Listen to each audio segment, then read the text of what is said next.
Hello बच्चों, आज से हम लोगों का एक नया टॉपिक स्टार्ट होगा जिसका नाम है जनरल ऑर्गेनिक केमिस्ट्री। तो देखो, क्लास 11th में हम लोगों ने फिजिकल केमिस्ट्री के बहुत से लेक्चर ख़त्म कर लिए। मीन्स हम लोगों ने मोल कॉन्सेप्ट कर लिया, एटॉमिक स्ट्रक्चर कर लिया, बाद में gases state, thermodynamics, chemical equilibrium, ionic equilibrium, बहुत से टॉपिक कर लिए। साथ में पीरियोडिक टेबल भी कर लिया, केमिकल बॉन्डिंग भी कर लिया। और ऑर्गेनिक केमिस्ट्री में भी हम लोगों ने एक टॉपिक कर लिया जिसका नाम था IUPAC नॉमेनक्लेचर। IUPAC नॉमेनक्लेचर वैसे 10th में भी पढ़ाया जाता है। अब हम लोग एक अलग से टॉपिक करने जा रहे हैं, जनरल ऑर्गेनिक केमिस्ट्री। इस चैप्टर में क्या होगा कि हम लोगों को ऑर्गेनिक केमिस्ट्री का थोड़ा सा बेसिक समझना है और इसी बेसिक कॉन्सेप्ट का यूज़ करके हम लोग आगे ऑर्गेनिक केमिस्ट्री में रिएक्शंस को सॉल्व करेंगे। तो देखो, होता एक्चुअल में ये है कि जो बोर्ड्स की जो बुक होते हैं उसमें सीधा रिएक्शन दे देता है, कॉन्सेप्ट कुछ बताता ही नहीं है। पर जेई में या फिर नीट में क्या होता है, हम लोग पहले बेसिक कॉन्सेप्ट को समझेंगे, फिर बाद में इसका ही यूज़ करके रिएक्शंस को सॉल्व करेंगे। तो हम लोग इसी चैप्टर में वही करने वाले हैं, पहले कुछ बेसिक कॉन्सेप्ट को समझेंगे, फिर आगे रिएक्शंस को सॉल्व करेंगे। अब इसको करने के पहले हम लोग कुछ बातों को जैसे ध्यान रखेंगे।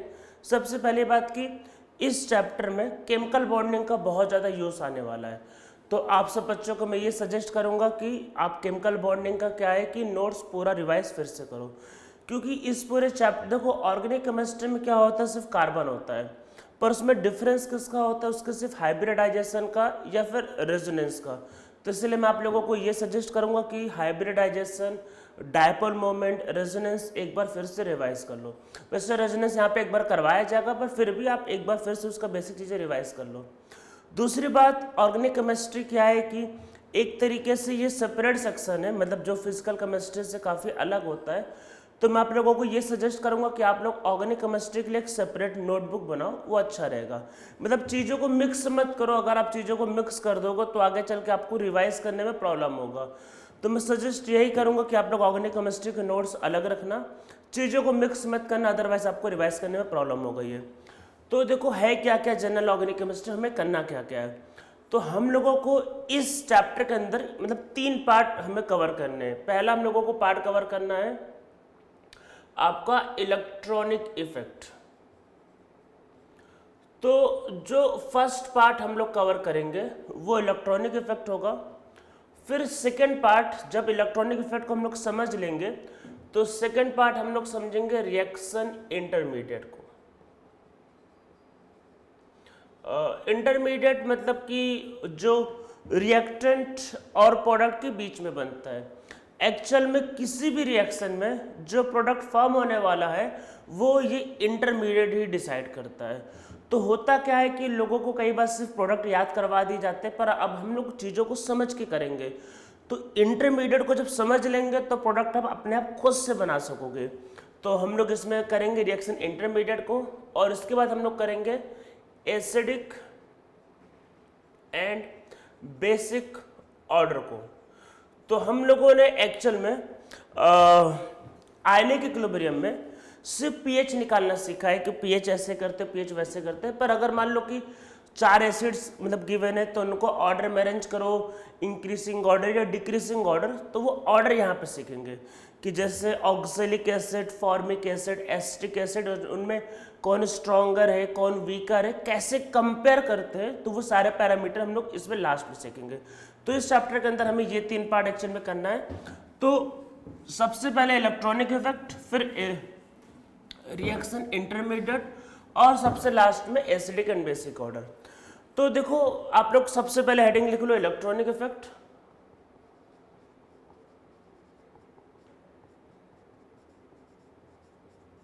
तो जैसा नाम से लिख रहा है इलेक्ट्रॉन, ठीक है, इलेक्ट्रॉन। तो ये इफेक्ट क्या है, रिलेटेड विथ इलेक्ट्रॉन। तो हमको इलेक्ट्रॉन के रिलेटेड कुछ इफेक्ट को पढ़ना है, वही इलेक्ट्रॉनिक इफेक्ट। तो इसमें नीचे लिखो क्या होता है, लिखो effect related with electrons is known as electronic effect. तो हम लोगों को इसमें इलेक्ट्रॉन के रिलेटेड कुछ इफेक्ट को पढ़ना है, वही आपके पास कहलाएगा इलेक्ट्रॉनिक इफेक्ट। देखो, इलेक्ट्रॉनिक इफेक्ट जो होता है मेनली, देखो वैसे होता है ये 4 टाइप का है। तो मैं इनको दो पार्ट में डिवाइड कर देता हूँ। One is permanent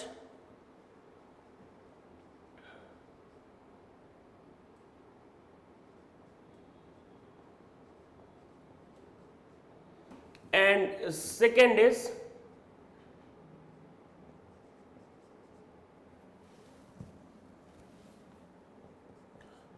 temporary.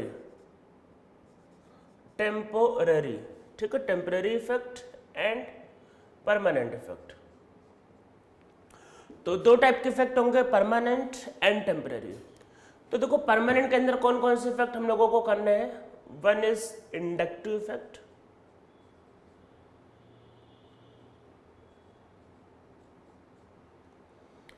Second is mesomeric effect,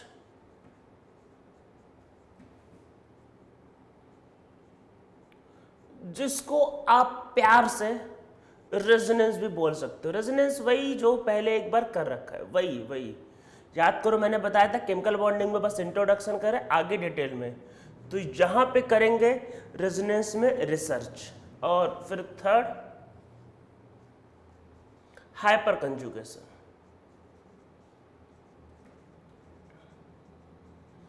तो ये तीन परमानेंट होते हैं एंड टेम्परेरी में सिर्फ एक ही है,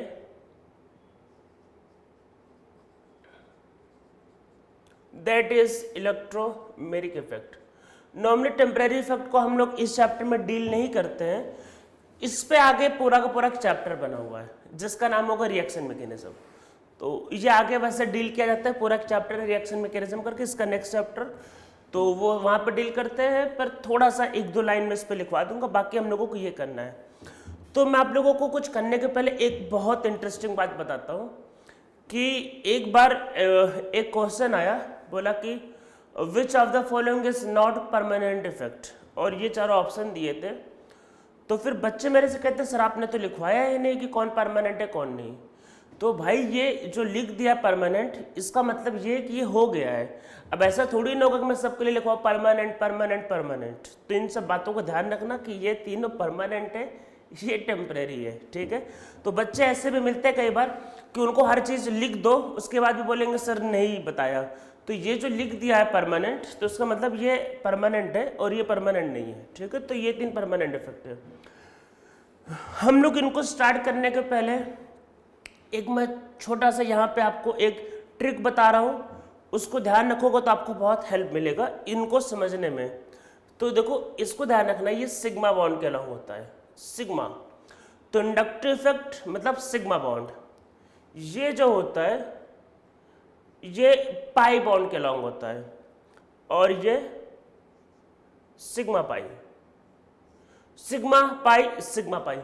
क्या होगा वो समझेंगे, वो अभी करेंगे, सब एक एक करके करेंगे, पर याद रखना इंडक्टिव सिग्मा, मेसोमेरिक पाई, hyper conjugation sigma pi.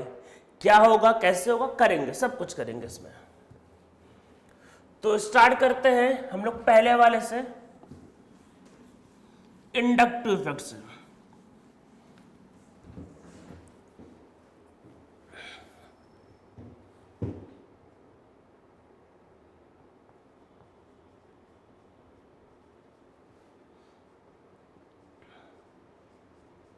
Inductive effect जिसको हम लोग लिख सकते हैं प्यार से आई इफेक्ट।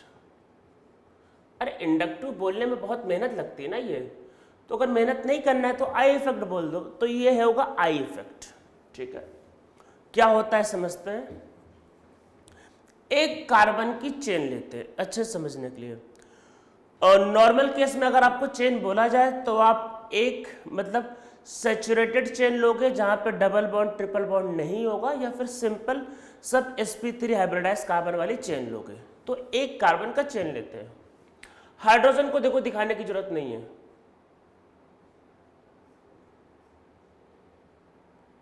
मान लीजिए एक चेन है और हम लोगों ने इस पे जोड़ दिया क्लोरीन। अरे कार्बन चेन पे क्लोरीन ऑक्सीजन तो जुड़े होते ही होते हैं ना, ये तो आप लोगों ने आईयूपीएसी नोमेनक्लेचर में भी देखा कि कई बार क्लोरीन ऑक्सीजन जुड़े होते हैं। तो एक कार्बन चेन पे मैंने क्लोरीन जोड़ दिया। अब चीज़ों को समझने का टाइम आया। अब चलो आप लोग केमिकल बॉन्डिंग में, कार्बन एंड क्लोरीन में किसकी इलेक्ट्रोनेगेटिविटी ज़्यादा है? मेरे अकॉर्डिंग तो शायद से क्लोरीन की इलेक्ट्रोनेगेटिविटी ज़्यादा है। तो कार्बन एंड क्लोरीन में किसकी इलेक्ट्रोनेगेटिविटी ज़्यादा है? क्लोरीन की।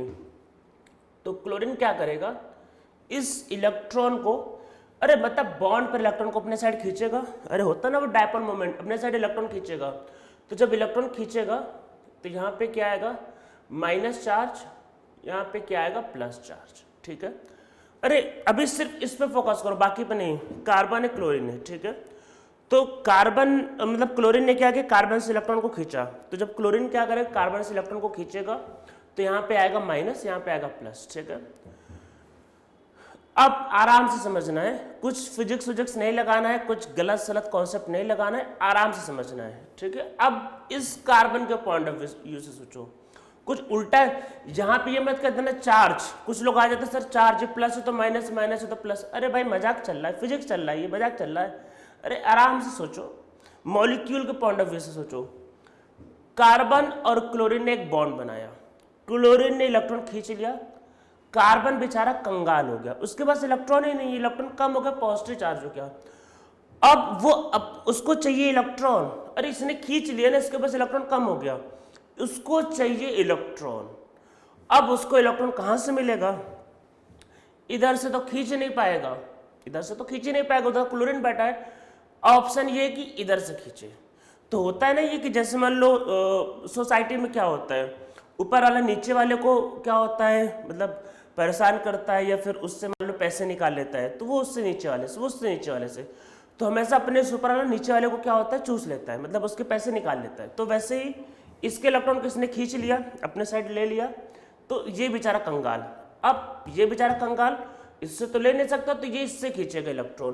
तो ये जो कार्बन होगा अब इससे इलेक्ट्रॉन को खींचेगा, तो खींचेगा तो देखो पूरा तो खींच नहीं पाएगा, मतलब मान लो इससे मतलब क्या है कि इसने ज़्यादा खींच लिया, मतलब इसने विड्रॉ कर लिया तो इस पर पॉजिटिव चार्ज आ गया, तो है तो कार्बन ही है, तो उतना तो विड्रॉ नहीं कर पाएगा, पर थोड़ा बहुत तो खींच ही लेगा।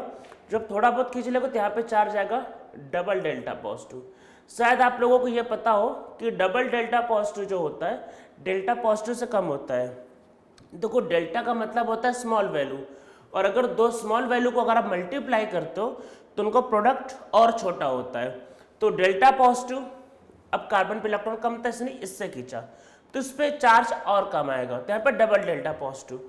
अब इसने इससे खींचा पर वही ज़्यादा खींच नहीं पाएगा, तो यहाँ पे ट्रिपल डेल्टा पॉजिटिव। देखो ये कार्बन इससे नहीं खींच सकता।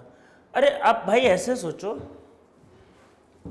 ये वाला कार्बन कंगाल है तो इसने इससे खींचा, ठीक है, थोड़ा सा खींचा, पूरा तो नहीं खींच पाएगा, थोड़ा सा खींचेगा, पूरा क्यों नहीं खींच पाएगा? अरे भाई कार्बन कार्बन ना ये, तो वो इलेक्ट्रॉन को खींचने की टेंडेंसी जो होती है वो होती है इलेक्ट्रोनेगेटिविटी पे डिपेंड करती है। तो दोनों की इलेक्ट्रोनेगेटिविटी सेम है, इसलिए ज़्यादा खींच नहीं पाएगा, वो थोड़ा बहुत ही ले पाएगा वो।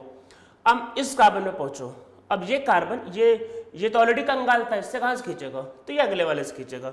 तो क्लोरीन ने इससे इलेक्ट्रॉन खींचा, इसने इससे खींचा, इसने इससे खींचा, तो यही जो दिख रहा है यही होता है इंडक्टिव इफेक्ट। अच्छा हाँ, तो जब आप किसी मतलब एटम को प्लेस कर देते हो जिसकी इलेक्ट्रोनेगेटिविटी डिफरेंट होती है, तो उसकी वजह से ये जो पूरा चेन है वो पोलराइज हो जाता है, तो ये पोलराइजेशन ऑफ चेन ही इंडक्टिव इफेक्ट कहलाता है।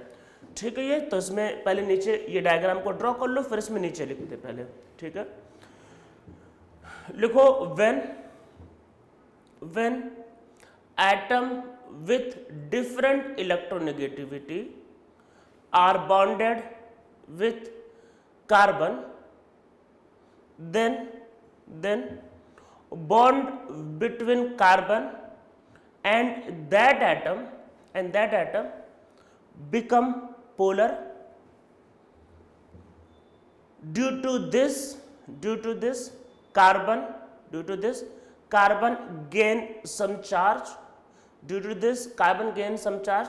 देखो चार्ज यहाँ पे पॉजिटिव है, अगर इसकी इलेक्ट्रोनेगेटिविटी कम होती तो रिवर्स भी हो सकता था। बस समझाता हूँ अभी, पहले लिख लो due to this carbon get some charge, due to this complete chain of carbon become polarized this polarization of carbon chain due to presence of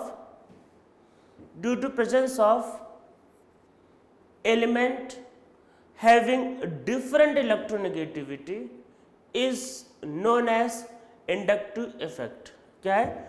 Polarization of carbon chain due to presence of element with different electronegativity is known as inductive effect. इसका देखो reverse करते हैं. यहां पे suppose करते हैं अगर मैंने लिथियम लगा दिया होता, लिथियम एंड कार्बन में किसकी इलेक्ट्रोनेगेटिविटी कम है? भाई लिथियम की कम है, तो लिथियम का अगर ले जाओ तो लिथियम इलेक्ट्रॉन दे देगा, तो इस पे प्लस और इस पे माइनस. अब कार्बन पे इलेक्ट्रॉन ज़्यादा मिल गया तो कार्बन इस बार माला माल हो गया, तो वो चला के पूरा पैसे थोड़ी ना, मतलब पूरा इलेक्ट्रॉन थोड़ी ना आगे डोनेट करेगा, थोड़ा सा, मतलब इस बार कार्बन रिच है, उस पर इलेक्ट्रॉन ज़्यादा है पर थोड़ा सा ट्रांसफर करेगा. लो भाई थोड़ा सा इसको दे देगा तो इस पर आएगा डेल्टा माइनस, तो ये थोड़ा सा इसको दे देगा, इस पर आएगा ट्रिपल डेल्टा माइनस. तो वही इसको ज़्यादा इलेक्ट्रॉन मिलेगा, थोड़ा इसको, थोड़ा उसको आगे बढ़ता जाएगा ये. तो इस तरीके से आपका होता है इंडक्टिव इफेक्ट. तो अगर ज़्यादा इलेक्ट्रोनेगेटिव होगा तो इलेक्ट्रॉन विड्रॉ होगा, अगर कम इलेक्ट्रोनेगेटिव होगा तो इलेक्ट्रॉन क्या होगा आपके पास, क्या होगा, मतलब ज़्यादा इलेक्ट्रोनेगेटिव होगा तो विड्रॉ, कम होगा तो इलेक्ट्रॉन डोनेट करेगा. अच्छा, पहले एक लेमैन के जैसे सोचो, पहले एक मैं कुछ बातें बताने जा रहा. होता ये है कि कई बार लोग जब ज़्यादा दिमाग लगा देते हैं तो चीज़ें गलत हो जाती है. तो भी लेमैन के जैसे समझना, लेमैन के जैसे. अच्छा, ये मॉलिक्यूल पहले कैसा था, ये सोचो ये मॉलिक्यूल पहले कैसा था. चलो अभी चार्ज भूल जाओ, एक मिनट के लिए भाई चार्ज भूल जाओ, चार्ज को ध्यान मत दो, भूल जाओ. ये मॉलिक्यूल पहले कैसा था? अरे मान लो सबके ऑक्टेट पूरे हैं पहले, मतलब सब कुछ स्टेबल है, तो कैसा होगा? न्यूट्रल होगा. अरे मान लो अगर ये बॉन्ड पोलर नहीं होता तो न्यूट्रल होता, तो ये मॉलिक्यूल ओवरऑल क्या है? ये मॉलिक्यूल देखो, एक बात ध्यान रखो, चार्ज कंजर्व है. अगर किसी पे माइनस आएगा तो किसी पे प्लस आएगा, ठीक है, माइनस प्लस दोनों मिला के नेट में क्या होगा? जीरो होगा आपके पास. तो ये जो मॉलिक्यूल है ये पहले कैसा था? पहले न्यूट्रल था, ये जीरो था ये. तो देखो न्यूट्रल था, जीरो था पहले. अब आपने जब चार्ज डेवलप भी किया तो जितना इधर माइनस आएगा उतना इधर प्लस आएगा, क्योंकि नेट मॉलिक्यूल तो न्यूट्रल है. आराम से सोचो, इसमें अगर आप दिमाग लगाने लग गए तो आपको लगेगा अरे ये दोनों तो इक्वल हो गए, तो पॉजिटिव एक्स्ट्रा आ गया. पॉजिटिव भाई क्या आसमान से टपकेगा? कहाँ से आ गया पॉजिटिव? अरे ये पॉजिटिव जो है इस नेगेटिव की वजह से आया है, तो ये पॉजिटिव के आसमान से थोड़ी ना टपकेगा. ये बात ध्यान रखना है कि ओवरऑल चार्ज जीरो है, तो जितना माइनस चार्ज है उतना ही पूरा प्लस चार्ज होगा, क्योंकि ओवरऑल मॉलिक्यूल न्यूट्रल है. तो इनमें दिमाग मत लगाना कि ये और ये सेम है. ये और ये सेम कैसे है? डेल्टा लिखा है, डेल्टा की वैल्यू कुछ बताया नहीं है, तो इन चीज़ों में दिमाग नहीं लगाना होता. बस इसमें ये सोचना है कि ये मॉलिक्यूल न्यूट्रल है, सो negative charge and positive charge must be the same. इसमें नीचे लिखो even after the inductive effect overall molecule remains neutral, so negative charge and positive charge must be equal. भाई ओवरऑल तो न्यूट्रल ही रहेगा, वो थोड़ी ना है कि चार्ज को घटा बढ़ा देगा. देखो क्या होगा, तो इसका मतलब यहाँ पे जो डेल्टा माइनस है वो डेल्टा प्लस, फिर double delta plus, triple delta plus, सबके इक्वल होता है, क्योंकि ओवरऑल मॉलिक्यूल न्यूट्रल है. या अगर आप इसको सोचो, यहाँ पे जो डेल्टा पॉजिटिव होगा वो delta minus, double delta minus, triple delta minus के इक्वल होगा. अरे खुद सोचो, देखो एक एग्जांपल समझो, लिथियम पे आया प्लस चार्ज. सपोज करो ऐसा कि लिथियम ने 100 रुपए इसको दे देगा, एग्जांपल समझ लो. चलो लिथियम ने इसको 100 रुपए दे दिए, तो लिथियम पे 100 रुपए कम हो गए, इसको 100 रुपए मिले, तो अपने 100 रुपए से तो कुछ आगे ट्रांसफर कर देगा. तो मान लो 100 रुपए में से 10 रुपए इसने इसको ट्रांसफर कर दिए, तो यहाँ पे कितने बचे? 90. अब 10 रुपए इसको मिल गए तो उसने 1 रुपए आगे ट्रांसफर कर दिया, तो उसको मिला 1 रुपए. तो यहाँ पे 90 बचा, यहाँ पे 9 रुपीज़ बचा, यहाँ पे 1, इनका समेशन में 100 रुपीज़ आएगा. तो ये जो ट्रांसफर करता है उसका ही कुछ पार्ट आगे ट्रांसफर होता है, तो इसलिए जो चार्ज होगा वो हमेशा सेम होगा। ये बहुत सिंपल तरीके से ओवरऑल मॉलिक्यूल इज मतलब are neutral, so negative charge must be equal to positive charge, या फिर positive charge must be equal to the negative charge. ठीक है ये, तो ये आपका होता है इंडक्टिव इफेक्ट। अब इंडक्टिव इफेक्ट में पहले कुछ पॉइंट लिख लेते हैं और फिर आगे करते हैं। तो इसमें नीचे लिखो सम इंपॉर्टेंट पॉइंट लिखते हैं। सबसे पहला देखो, इंडक्टिव इफेक्ट जो होता है सिर्फ और सिर्फ सिग्मा बॉन्ड के अलोंग ही ऑपरेट करता है, पाई बॉन्ड से उसका कोई लेना देना नहीं, मतलब पाई बॉन्ड को समझ लो पहचानता ही नहीं। तो इसमें लिखो पहला पॉइंट लिखो, लिखो सिग्मा, लिखो inductive effect, inductive effect is applicable only on sigma bond, only on sigma bond, बस हो गया। और क्या हो सकता है, ये इफेक्ट परमानेंट होता है, लिख लो भाई लिख लो, देखो inductive effect is a permanent effect, permanent रहता है। और क्या हो सकता है, देखो एक बात समझो, हमने जो पहले एग्जांपल किया जहाँ पे क्लोरीन था, फिर कार्बन पे पॉजिटिव चार्ज आया, फिर अगले वाले कार्बन पे कम पॉजिटिव, फिर अगले वाले कार्बन पे कम पॉजिटिव, तो जहाँ से इंडक्टिव इफेक्ट का ओरिजिन होता है, मतलब जहाँ से चार्ज क्रिएट होता है वहाँ पे चार्ज ज़्यादा होता है, और धीरे धीरे वो चार्ज क्या होता है, आगे बढ़ोगे तो डिक्रीज करता जाता है, और आफ्टर थर्ड कार्बन ये मान के चलते हैं कि जो चार्ज वो नियरली नेग्लिजिबल है। ठीक है, तो इसमें नीचे लिखो, लिखो चार्ज, लिखो charge on atoms are maximum at the point of origin and charge on carbon decreases as we move away from the point of origin. Inductive effect becomes negligible, inductive effect becomes negligible after third carbon. तो third carbon के बाद वो nearly negligible हो जाता है। ठीक है, nearly मतलब बहुत ज़्यादा इफेक्टिव नहीं होता है, नेग्लिजिबल हो जाता है। तो इसमें आप लिखना चाहते हो लिख लो कि एक पॉइंट इसमें इसी में लिख लो कि inductive effect decreases with distance, distance के साथ डिक्रीज करता जाता है, जहाँ पे ओरिजिन होता है वहाँ पे ज़्यादा होता है, और फिर आपके पास क्या होता है वो मतलब वही धीरे धीरे डिक्रीज करता जाता है। अब इंडक्टिव इफेक्ट देखो दो टाइप के होते हैं, इसमें नेक्स्ट लाइन से लिखो, लिखो inductive effect are of two types. तो दो टाइप के होते हैं,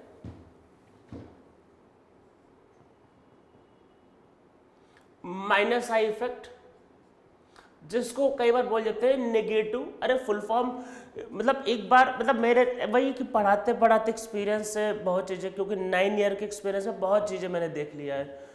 तो माइनस आई इफेक्ट की जगह एक बार ऑप्शन में दे दिया नेगेटिव इंडक्टिव इफेक्ट, तो बहुत से बच्चे छोड़ते बोले सर नेगेटिव इंडक्टिव इफेक्ट क्या होता है। अरे भाई माइनस का मतलब नेगेटिव है और आई मतलब इंडक्टिव, तो यही नेगेटिव इंडक्टिव इफेक्ट। तो माइनस आई इफेक्ट या इसको बोल सकते हो नेगेटिव इंडक्टिव इफेक्ट। अब क्योंकि इसको लिखने में बोलने में बहुत मेहनत लगता है, इसलिए वही लिखा जाता है माइनस आई इफेक्ट। और सेकेंड प्लस आई इफेक्ट, ये जिसको बोल सकते हो positive inductive effect, negative inductive effect, positive inductive effect. ठीक है, दो टाइप के इंडक्टिव इफेक्ट होते हैं। अब चलो इनको समझते क्या है। तो देखो ऐसा है कि इंडक्टिव इफेक्ट कर रहे हैं, आगे मेसोमेरिक भी करना है, उसके आगे हाइपर कंजुगेशन भी करना है। कैसे पहचानोगे क्या है, तो अगर किसी पे माइनस चार्ज लगा, जैसे मान लो माइनस आई, तो जो माइनस इफेक्ट होगा वो इलेक्ट्रॉन खींचेगा, याद रखना। नेगेटिव इफेक्ट इलेक्ट्रॉन खींच रहा है, पॉजिटिव इफेक्ट इलेक्ट्रॉन दे रहा है, याद रखना। नेगेटिव खींचने वाले को बोलते हैं, पॉजिटिव देने वाले को बोलते हैं। चाहे वो माइनस आई इफेक्ट होगा या आगे मतलब माइनस मेसोमेरिक इफेक्ट होगा या माइनस हाइपर कंजुगेशन होगा, सब में ऐसा होगा। इलेक्ट्रॉन देने वाला मतलब इलेक्ट्रॉन खींचने वाला, इलेक्ट्रॉन खींचने वाला क्या होगा माइनस, जो खींच रहा है माइनस, जो दे रहा है प्लस। तो ये इनको समझने का तरीका है। तो देखो समझते हैं,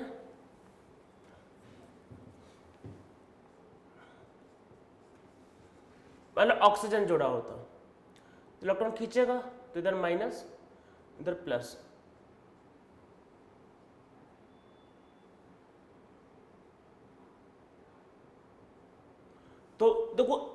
चेन से, चेन के पॉइंट ऑफ व्यू से बात करो ना भाई, चेन के पॉइंट ऑफ व्यू से इसने, किसने, इसने इलेक्ट्रॉन खींच लिया, तो ये क्या लगा रहा है, माइनस इफेक्ट।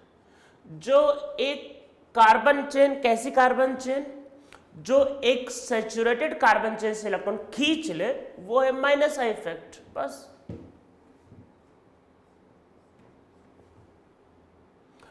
कोई भी एटम ले लो, मान लेते हैं यहाँ पे वही लिथियम ले लेते हैं,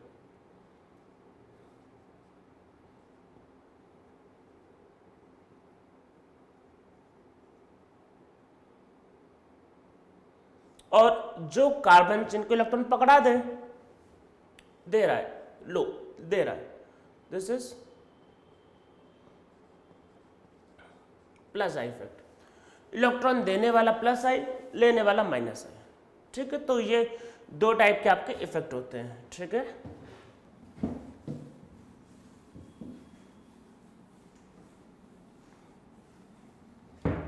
अब हम लोग इनको चलो लिखते हैं। तो देखो, हम लोग जो भी ऑर्डर लिखने जा रहे हैं वो सब कुछ सैचुरेटेड कार्बन चेन के अकॉर्डिंग कर रहे हैं, ठीक है। तो इसमें नीचे लिखो, हम लोग कुछ मॉलिक्यूल का लिस्ट लिखने जा रहे हैं। तो कौन माइनस आई, मतलब जैसे मान लो कि एक बोलते हैं ना कि ये भाई माइनस आई लगाता है या फिर ये प्लस आई लगाता है, तो अगर आप किसी को कहते हो माइनस आई या फिर प्लस आई, तो ये सब कुछ एक सैचुरेटेड कार्बन चेन मतलब एल्केन के रेस्पेक्ट में बात की जाएगी ये, ठीक है। तो ये बात ध्यान रखना कि हम लोग जो भी बात करेंगे वो सब कुछ एल्केन के रेस्पेक्ट में करते हैं, और इसमें हाइड्रोजन का इंडक्टिव इफेक्ट क्या होता है, जीरो माना जाता है। इसमें नीचे लिख लोगे, inductive effect of hydrogen is considered as 0, hydrogen is taken as reference में लिया उसको 0 मानते हैं। तो और ये सब कुछ किसके रेस्पेक्ट में अभी ऑर्डर लिखने जा रहे हैं, एक carbon chain, saturated carbon chain पे अगर जोड़ा तो क्या करेगा उसके अकॉर्डिंग लिख रहे हैं, ठीक है। तो सबसे पहले लिखेंगे minus I effect,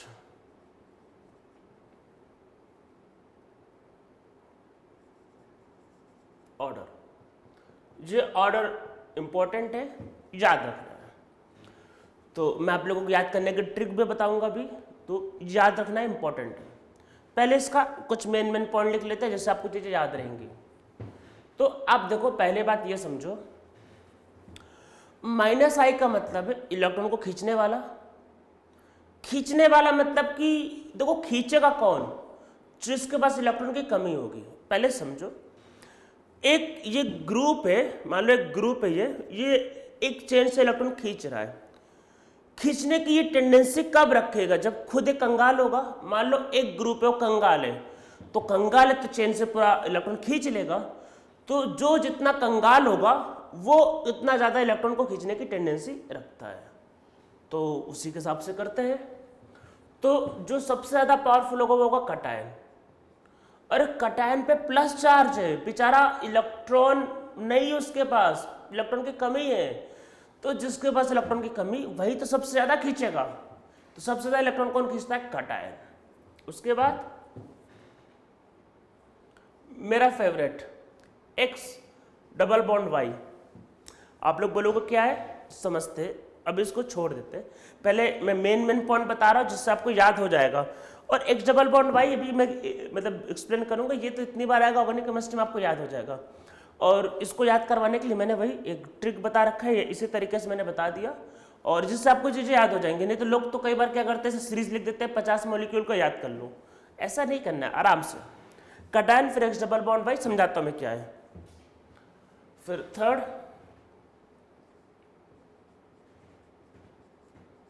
halogen, fourth oxygen group, fifth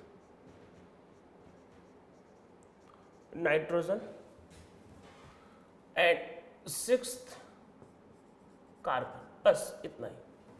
तो वो सिंपल है, सब याद हो जाएगा। कभी इतना याद करने कैसे करेंगे, देखो एक बात ध्यान रखना, जो ऊपर है वो ज्यादा इलेक्ट्रॉन को खींचेगा। अच्छा एक पहले लेमैन के जैसे आंसर बताओ। एक ये कार्बन चेन है, उससे जो एटम जोड़ा है, अगर इसकी इलेक्ट्रोनेगेटिविटी अगर ज्यादा होगी तो इलेक्ट्रॉन ज्यादा खींचेगा। अरे भाई, इलेक्ट्रोनेगेटिविटी का मतलब क्या होता है, इलेक्ट्रॉन को खींचने की टेंडेंसी। तो इलेक्ट्रॉन को खींचने की टेंडेंसी मतलब किसकी ज़्यादा होगी, जिसकी इलेक्ट्रोनेगेटिविटी ज़्यादा होगी। और बातों को ध्यान रखना है, हम लोग क्या कर रहे हैं, ऑर्गेनिक केमिस्ट्री। अरे ऑर्गेनिक केमिस्ट्री में ऐसे थोड़ी ना होगा कि कोई भी आइटम आ जाए, कोई आ जाए, आयरन आ जाए, मैग्नीशियम आ जाए। भाई ऑर्गेनिक केमिस्ट्री में इनका क्या काम, ऑर्गेनिक केमिस्ट्री मतलब ऑर्गेनिक केमिस्ट्री में क्या होता है, मेनली कार्बन और उसमें जो बॉन्डिंग करते हैं, जैसे हाइड्रोजन हो गया, ऑक्सीजन हो गया, हेलोजन हो गया, बस नाइट्रोजन हो गया। ऐसे थोड़ी ना कि कोई भी आ जाए, मरकरी आ जाए। अरे हमारी बॉडी में मरकरी जाएगा तो मर जाएंगे, तो ऐसे थोड़ी ना कि कोई भी आ जाए। तो ऑर्गेनिक का मतलब जो लिविंग थिंग से डराइव होता है, भाई हमारी बॉडी में मरकरी नहीं मिलता है, तो उन्हीं सब मतलब इसीलिए ऑर्गेनिक केमिस्ट्री में कुछ लिमिटेड एलिमेंट को पढ़ना है। ऐसे नहीं कि कटायन है तो कोई भी कटायन लिखते जाओ, अरे कोई कटायन होता ही नहीं ऑर्गेनिक केमिस्ट्री में, लिख के क्या फायदा है। तो जो मेन कटायन है उन पे आते हैं। नॉर्मली हेलोजन पे कटायन आपको मिलेगा नहीं, तो मैं इसीलिए उसको नहीं लिख रहा। तो जैसे ऑक्सीजन हो सकता है कभी, या फिर नाइट्रोजन, या फिर कार्बन। नॉर्मली यही तीन ही रहते हैं। और लिखना चाहो तो एक सल्फर भी होता है वैसे, पर ठीक है चलेगा, यही तीन नॉर्मली रहेंगे, सल्फर बहुत रेयर केस में रहेगा। तो देखो, अरे ऑक्सीजन पे प्लस चार्ज आ सकता है, मान लो कभी आ गया, तो ऑक्सीजन एक तो इलेक्ट्रोनेगेटिव, ऐसे इलेक्ट्रॉन खींचना चाह रहे, ऊपर से प्लस चार्ज बहुत ज़्यादा खींचना, मतलब एकदम बेचैन रहेगा इलेक्ट्रॉन खींचने के लिए। तो ये कटायन है। ऑर्गेनिक केमिस्ट्री में नॉर्मली यही तीन कटायन का यूज ज़्यादा होगा जो आपको दिखाई देंगे। तो ये कटायन क्या होंगे, इनका क्या होगा, माइनस आई ज़्यादा होता है। इनमें कैसे डिसाइड किया, अरे जिसकी इलेक्ट्रोनेगेटिविटी ज़्यादा भाई वो ज़्यादा खींचेगा, जिसकी इलेक्ट्रोनेगेटिविटी कम वो कम खींचेगा, बस हो गया। ज़्यादा इलेक्ट्रोनेगेटिव वाला क्या होगा, ज़्यादा खींचेगा। समझ में आ रहा है, हो गया। अब एक्स डबल बॉन्ड वाई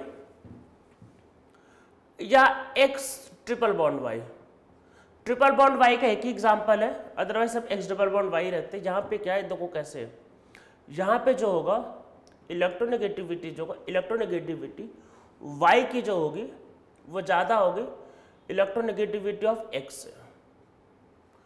तो ऐसा कोई मॉलिक्यूल जो एक्स से बॉन्डिंग करेगा, मतलब बॉन्डिंग एक्स के साइड से करेगा, पर वो डबल बॉन्ड या ट्रिपल बॉन्ड बना लेता है एक दूसरे एटम से, और उसकी इलेक्ट्रोनेगेटिविटी ज़्यादा है। तो मतलब कि जैसे मान लो ये डबल बॉन्ड है, ट्रिपल बॉन्ड, तो वाई की इलेक्ट्रोनेगेटिविटी एक्स से ज़्यादा है, या इस तरीके का हो सकता है।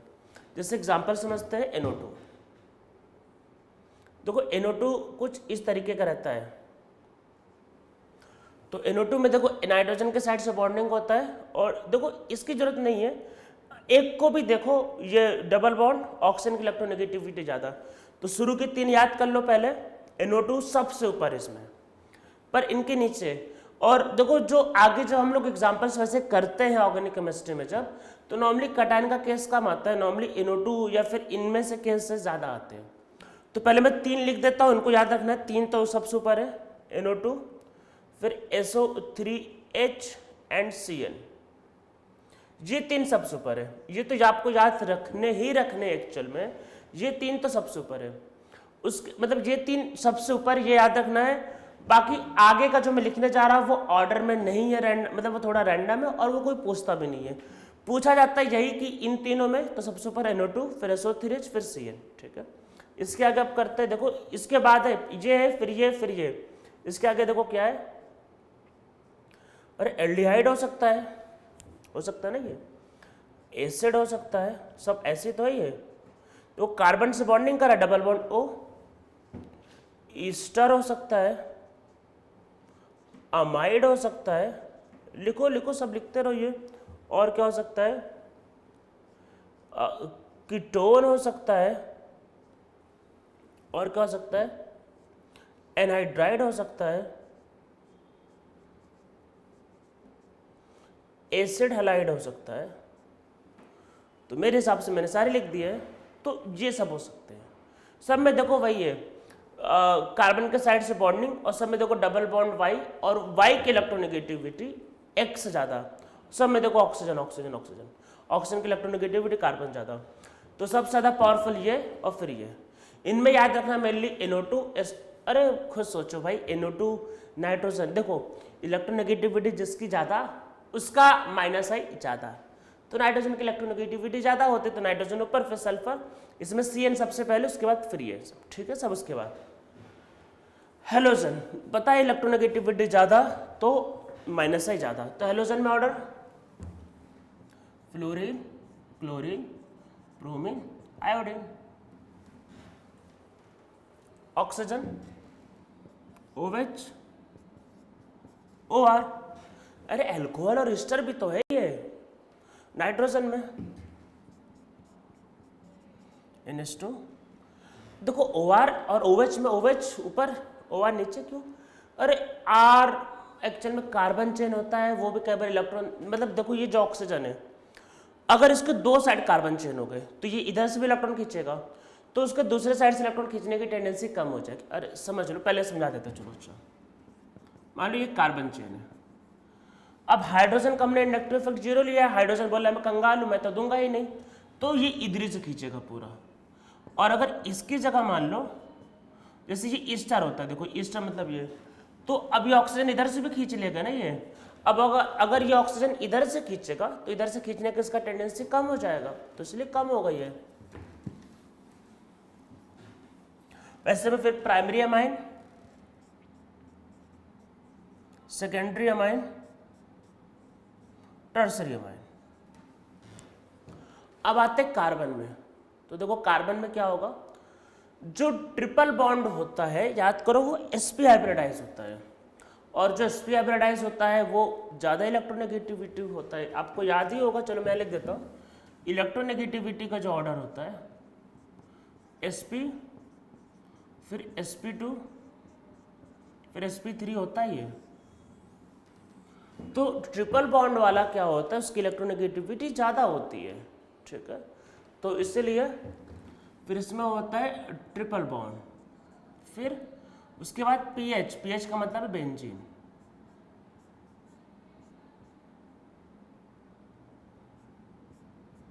तो ये बात ध्यान रखना कि बेंजीन का भी माइनस आई इफेक्ट होता है, कम होता है, बहुत नीचे है पर होता है, यूज पड़ेगा। और एक लास्ट में डबल, बस उसके बाद तो सब सिंगल बॉन्ड आ जाता है। तो ये मॉलिक्यूल है देखो माइनस आई वाले, कितना सिंपल याद करना, सब सुपर कटायन, उसके बाद X डबल, इसको याद रखना है, इंपॉर्टेंट है, याद रखना है। अदरवाइज देखो दो तरीका है आपको ऑर्गेनिक केमिस्ट्री करने का, दो तरीका है। कॉन्सेप्ट को थोड़ा समझ के याद कर लो, मतलब समझ के याद कर लो तो रिएक्शन आप कर लोगे, अपने से ही कर लोगे। या दूसरा, इसको मत करो, रिएक्शन को याद करो। ये सिंपल काम है, यहाँ पे आपको थोड़ा मेहनत करना होगा, आगे समझ के करोगे। और ऊपर दूसरा काम है वही जो हार्ड वर्क, जिसको बोलते हैं ना गधों वाला काम। तो याद करो, सब रिएक्शन याद करो, फिर दूसरा ऑप्शन वही, अब वो आपका चॉइस है। वैसे इसको याद कर लेना, ये इंपॉर्टेंट है ये, ठीक है, इसलिए पूरा बताया है। और इसमें कोई दिक्कत नहीं आएगी, मैंने बहुत मतलब क्लियरली समझाया, कटायन सब सुपर, फिर ये डबल बॉन्ड, फिर हेलोजन, फिर ऑक्सीजन, मतलब जैसे जैसे इलेक्ट्रोनेगेटिविटी कम हो रही है, इलेक्ट्रॉन को खींचने की टेंडेंसी कम हो रही है। तो ये माइनस आई इफेक्ट का ऑर्डर है, टॉप से बॉटम डिक्रीज कर रहा है, ठीक है। तो इसमें नीचे लिख लो कि as we move top to bottom in the above order minus I effect decreases।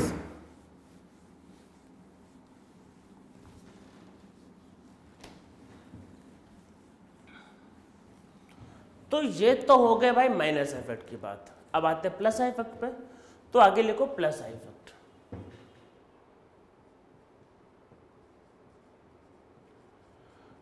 अरे positive inductive effect, plus I effect. Plus I मतलब इलेक्ट्रॉन देने वाला। तो देखो इलेक्ट्रॉन देने वाले सिर्फ दो ही हैं, सिर्फ दो, एक अनायन, अरे कटायन मतलब कंगाल, वो इलेक्ट्रॉन खींचता है। एनायन मतलब नेगेटिव चार्ज, भर भर के इलेक्ट्रॉन है, तो जिसके पास भर भर के इलेक्ट्रॉन होते हैं तो थोड़ा बहुत वो इलेक्ट्रॉन दान कर देता है। अरे देखो होता क्या है, देखो सोसाइटी में क्या होता है, जिनके पास पैसे ज़्यादा आ जाते हैं तो वो थोड़ा बहुत दान करते रहते हैं, दिखाने के लिए कि देखो हम कितना हेल्प कर रहे हैं। अरे कोई भी बिलियनर का एग्जाम्पल हो, सब दान करते रहते हैं, ये दिखाने के लिए कि देखो दान करते रहो। तो अनायन मतलब जिसके पास इलेक्ट्रॉन भर भर के है, अब वो दान करेगा, ठीक है, तो अनायन। और दूसरा देखो हम लोग किसके लिए निकाले, कार्बन चेन के लिए। तो कार्बन चेन मतलब सैचुरेटेड वाले की तो सैचुरेटेड कार्बन चेन की हेल्प वही करेगा जो खुद सैचुरेटेड होगा, मतलब खुद का दर्द जो समझे। तो सैचुरेटेड कार्बन चेन भी एक दूसरे होते हैं। बस हो गया कि आपके पास सेकंड क्या होता है, सैचुरेटेड कार्बन चेन, मतलब ये समझ लो भाई भाई है, हेल्प कर एक दूसरे को। तो अनायन में भी जिसकी इलेक्ट्रोनेगेटिविटी कम वो ज़्यादा देगा ना, इलेक्ट्रोनेगेटिविटी ज़्यादा होगा तो कैसे देगा, तो इसमें ऑक्सीजन ज़्यादा देने की टेंडेंसी रखेगा। तो भाई लेस इलेक्ट्रोनेगेटिव है, ज़्यादा देगा, कहेगा लो जाओ। फिर नाइट्रोजन, फिर ऑक्सीजन, ठीक है। इसमें नीचे एक पॉइंट लिखो, इसमें नीचे एक बहुत इंपॉर्टेंट पॉइंट लिखो, लिखो if any group have negative charge, if any group have negative charge, it will always show plus I effect. अगर किसी भी ग्रुप में माइनस चार्ज है तो वो प्लस आई ही दिखाएगा, ये बात को ध्यान रखना है। अगर माइनस चार्ज है तो सिर्फ प्लस आई, जैसे इसमें ऐसा हो सकता है CO माइनस, ये सब भी हो सकते हैं। तो अगर माइनस चार्ज है तो हाँ कम होगा प्लस आई, पर प्लस आई होगा। जिस पे माइनस चार्ज आया मतलब वो इलेक्ट्रॉन वो रिच है भाई, भर भर के इलेक्ट्रॉन, तो इलेक्ट्रॉन देगा, तो ये प्लस आई ही लगाएगा, ठीक है। और फिर सैचुरेटेड कार्बन चेन में, सैचुरेटेड में देखो क्या होगा कि जो टर्सरी होता है, मतलब देखो आर का मतलब पता होगा, कार्बन चेन होता है तो टर्सरी वाला देखो ज़्यादा होता है, फिर सेकेंडरी वाला, ये सेकेंडरी कार्बन हुआ, और फिर प्राइमरी, और फिर CH3, और फिर डी। अरे ड्यूटेरियम भाई, ड्यूटेरियम हाइड्रोजन का आइसोटोप ड्यूटेरियम, ये भी प्लस आई लगाता है, ध्यान रखना, बहुत छोटा सा प्लस आई होता है।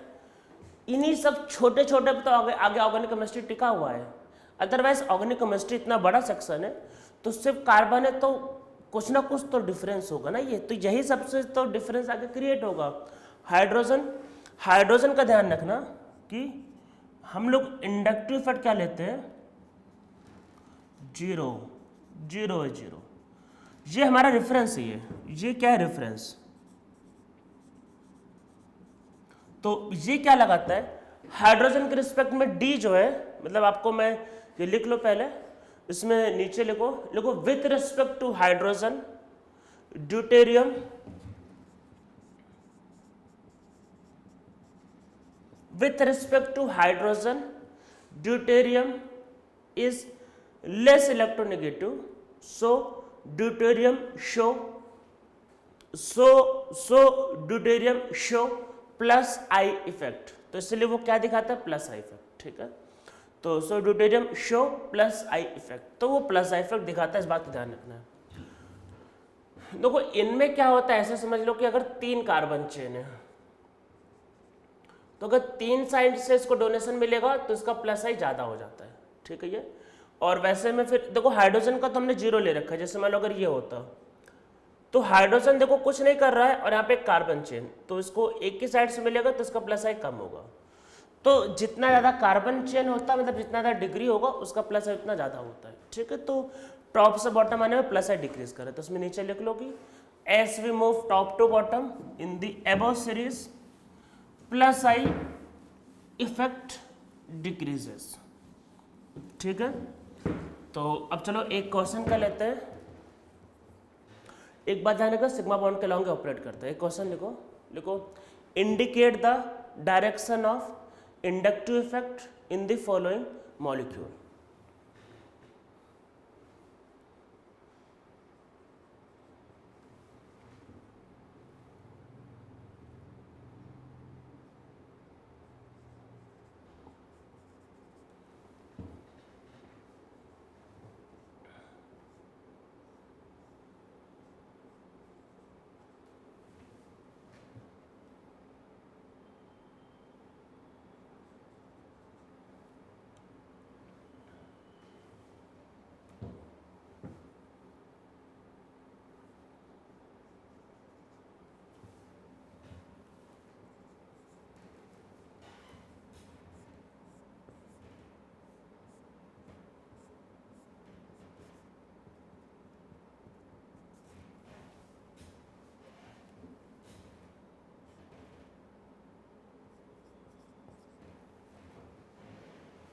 ठीक है, तो ये 3 स्ट्रक्चर कर लेते बस समझने के लिए। तो देखो क्या है, OH विड्रॉ करेगा, तो इससे विड्रॉ करेगा तो यहाँ पे प्लस चार्ज आएगा, तो इससे भी विड्रॉ होगा और इससे भी विड्रॉ और इधर भी। तो देखो ये यहाँ प्लस चार्ज इधर से भी खींचेगा, इधर से भी खींचेगा और ये इसका अगले से खींचेगा, तो इस तरीके से होगा। तो देखो अगर चार्ज लगाना चाहो तो यहाँ पे डेल्टा माइनस तो डेल्टा प्लस, तो यहाँ पे डबल डेल्टा प्लस और ये ट्रिपल डेल्टा प्लस। ठीक है, ये बस डायरेक्शन को दिखाते हो गया और चार्ज की जरूरत नहीं, डायरेक्शन ही। कई बार डायरेक्शन पूछता है एक्चुअल में, आपको क्वेश्चन आ जाएगा, बोलेगा बताओ किसमें डायरेक्शन सही दिखा रहा है। तो देखो ये इधर, तो ये दोनों साइड से खींचेगा, तो ये दोनों साइड से 3 एरो बनाने का पीछे रीजन है कि यहाँ स्ट्रॉन्ग है, वीक हो रहा है। ठीक है, CH3 इलेक्ट्रॉन दे भी तो रहा नहीं है, तो CH3 इलेक्ट्रॉन दे भी रहा है, तो इस तरीके से। ठीक है, अब देखो यहाँ पे ये इलेक्ट्रॉन खींचेगा। आप एरो का नंबर नहीं भी बढ़ाओगे तो कोई फर्क नहीं पड़ेगा, बस मैंने समझा दिया। एरो का नंबर मतलब ये एक एरो भी ड्रॉ करोगे तब भी चलेगा, एरो का नंबर मैटर नहीं करता, ये नहीं पूछा। तो देखो ये इधर से भी खींचेगा, इधर से भी, इधर से भी, इधर से भी, ये डोनेट करेगा इधर ऐसे, तो इधर से भी जाएगा और इधर से भी जाएगा। ठीक है, तो इस तरीके से डायरेक्शन हो जाता है। तो आप लोगों को डायरेक्शन समझ में आ रहा होगा इंडक्टिव इफेक्ट का ये। अब देखो हम लोग कुछ इंडक्टिव इफेक्ट के कुछ एप्लीकेशंस कर लेते हैं। तो देखो इंडक्टिव इफेक्ट के क्या है कि बहुत ढेर सारे एप्लीकेशंस है, बहुत ज़्यादा। और इसका एप्लीकेशन जैसे हम लोग चैप्टर में जब आगे पढ़ेंगे, जैसे आगे रिएक्शन इंटरमीडिएट है तो वहाँ पे इसका एप्लीकेशन देखेंगे, आगे एसिडिक या फिर बेसिक ऑर्डर भी देखेंगे, तो वहाँ पे भी क्या होगा, इसका हम लोग क्या होगा एप्लीकेशन देखेंगे। तो इसके कई एप्लीकेशन हम लोग आगे देखेंगे, जैसे एसिडिक और बेसिक ऑर्डर में देखेंगे, या फिर हम लोग आपका रिएक्शन इंटरमीडिएट में भी करेंगे। पर चलो थोड़ा सा एग्जाम्पल यहाँ पे लिख लेते हैं, छोटा सा एग्जाम्पल, और थोड़ा सा ऐसे ही वार्म अप के लिए, और बाकी इसको डिटेल में हम लोग आगे करेंगे। देखो हम लोग करने क्या वाले हैं, पहले समझो, पहले सारे इफेक्ट पढ़ लेंगे, इंडक्टिव, रेजोनेंस, हाइपर कंजुगेशन, बाद में इसका यूज करके हम लोग इंटरमीडिएट को समझेंगे, और बाद में हम लोग इसका वही यूज करके इंटरमीडिएट को समझेंगे, और फिर बाद में इसका यूज करके हम लोग एसिडिक और बेसिक ऑर्डर को समझेंगे। तो थोड़ा सा भी लिख लेते हैं 2-3 पॉइंट, और डिटेल में आगे फिर से करेंगे। ठीक है, तो इसमें नीचे लिखो एप्लीकेशन ऑफ इंडक्टिव इफेक्ट। ठीक है, अब इसमें नीचे लिखो इंडक्टिव इफेक्ट से मैं एक ही बता रहा हूं, बाकी और एप्लीकेशन आगे करेंगे। ठीक है, आगे चैप्टर में लिखो inductive effect help us to determine the acidic order of acid. ये लिख लो, that is acidic strength of acid. Acidic भी समझ लो, बेसिक भी समझ लो, बात एक ही है। तो कैसे आपको ध्यान रखना है, देखो एसिड के लिए क्या होगा, जितना ज्यादा माइनस आई इफेक्ट होगा उतना ज्यादा एसिडिटी होता है। बस अभी इतना ही समझते हैं, डिटेल में आगे करेंगे। अरे भाई चैप्टर में आगे एसिडिक बेसिक ऑर्डर करना है ना, तब कर लेंगे, अभी बस इतना ही लिखना है। देखो इतना ही लिख लो कि जो एसिडिटी जो होता है वो माइनस आई के प्रोपोर्शनल होता है।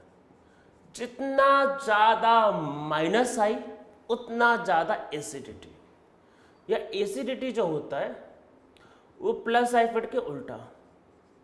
अगर प्लस आई बढ़ा दिए तो एसिडिटी कम। तो इसमें नीचे लिखो higher the negative inductive effect more will be acidity of molecule, उतना ज्यादा एसिडिटी हो गया मॉलिक्यूल का। बेसिसिटी का उल्टा, तो जितना ज्यादा प्लस आई उतना ज्यादा बेसिसिटी, और माइनस आई से कम होगा। ठीक है, तो ये आपका हो गया। इसमें कुछ चलो एग्जांपल समझ लेते हैं। तो नीचे एक क्वेश्चन लिखते हैं, लिखो arrange the following in the increasing order of acidity.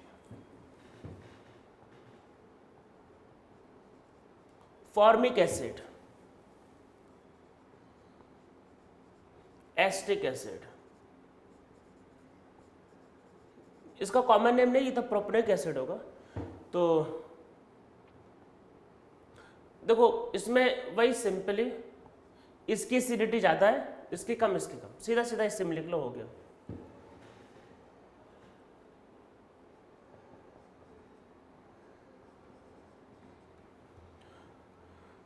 देखो अगर आयोडीन लगाए तो उससे ज़्यादा एसिडिटी होगा ब्रोमीन वाले की। क्यों? क्योंकि भाई ब्रोमीन की माइनस आई ज़्यादा होता है, माइनस आई ज़्यादा तो एसिडिटी ज़्यादा, उससे ज़्यादा क्लोरीन वाले का, और उससे ज़्यादा फ्लोरीन वाले का।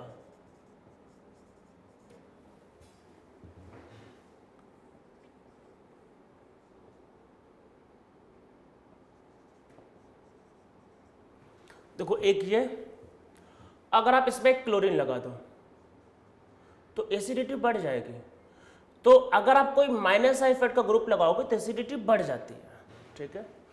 अगर आप इस पर 2-2 क्लोरीन लगा दो तो एसिडिटी और बढ़ जाएगी, और अगर आप इस पर 3-3 क्लोरीन लगा दो तो एसिडिटी तो भाई एकदम ही बढ़ जाएगी, छप्पड़ फाड़ के बढ़ जाएगी ये, ठीक है।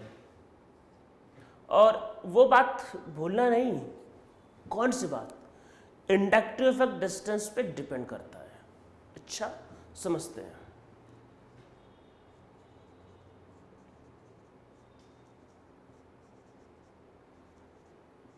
फ्लोरीन दूर है, देखो एसिडिटी, ये एसिड, ये एसिड, ठीक है। फ्लोरीन उससे दूर है तो इसका माइनस आई इस पे बहुत कम होगा, तो कम इफेक्ट। फ्लोरीन थोड़ा पास आ गया, जैसे जैसे दूरियां कम होंगी फ्लोरीन से एसिड की, वैसे वैसे एसिडिटी बढ़ेगी। तो इनकी दूरियां देखो घट रही हैं, तो एसिडिटी देखो बढ़ गया, और इसको पास ले आओ,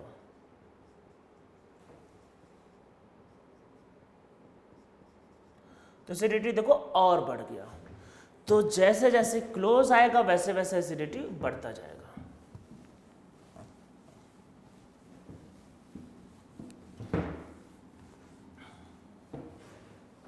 इसमें एक एग्जांपल और कर लेते हैं, बाकी इंडक्टिव इफेक्ट का एप्लीकेशन आगे करेंगे। भाई चैप्टर बहुत बड़ा है, अभी तो जस्ट बिगिनिंग है, पिक्चर अभी बाकी है, तो इसके और एग्जांपल आगे करेंगे। एक एग्जांपल चलो और कर लेते हैं।